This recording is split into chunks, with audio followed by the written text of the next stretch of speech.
there. So I just showed you how to measure your first height and your first width, and the next thing you do is take it to the saw.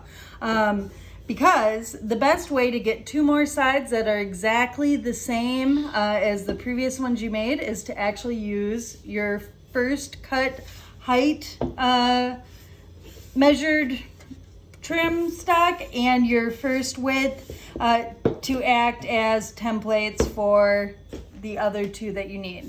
So, little magic of television here. Well, let's pretend I just cut,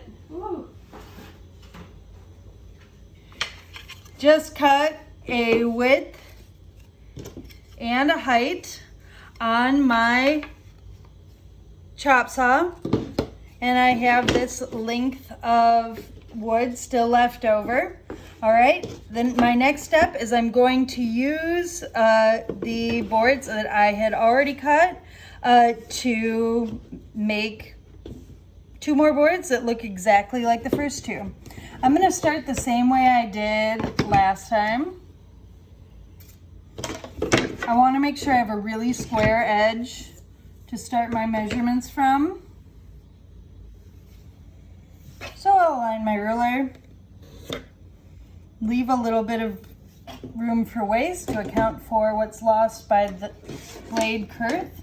All right, and then that's all I need to start using my previously cut length or width and height as my template. So I'm going to align my previously cut piece so that, and again, like end to like end. So this is the front face of my trim stock. This is the front of my frame. I have what is to me the left edge of that width of the frame aligned on my trim stock with my cut line or my measured line.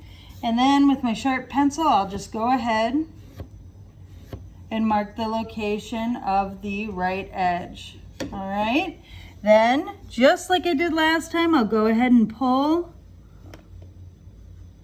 that measured line a little bit beyond onto the next face. This would be the front face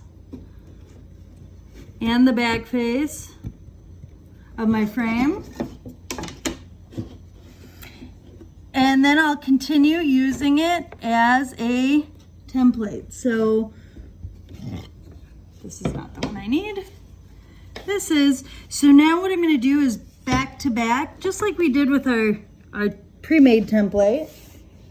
You can see that my previous cut piece is exactly aligning within the positions of those two measured lines that I just did. So I'll go ahead and I'll make my angles.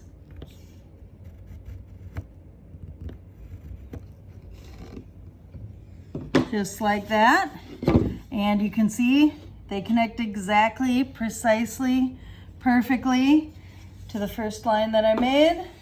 Then I'll go ahead, flip my trim stock.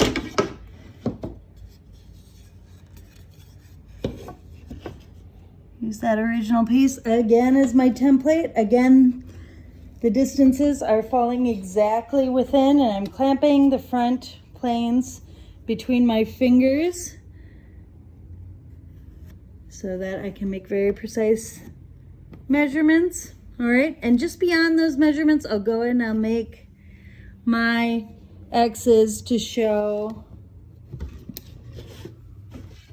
that to the left of that edge is the waist, so the blade is going to come just, the right edge of the blade is going to come right up to that line, left edge is going to go into the waist zone to account for the girth on this side.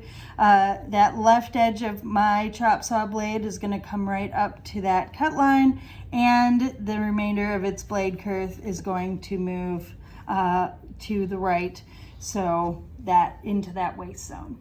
All right, we repeat this exact same move for the height, and then we'll have 4 pieces. That's it for that video.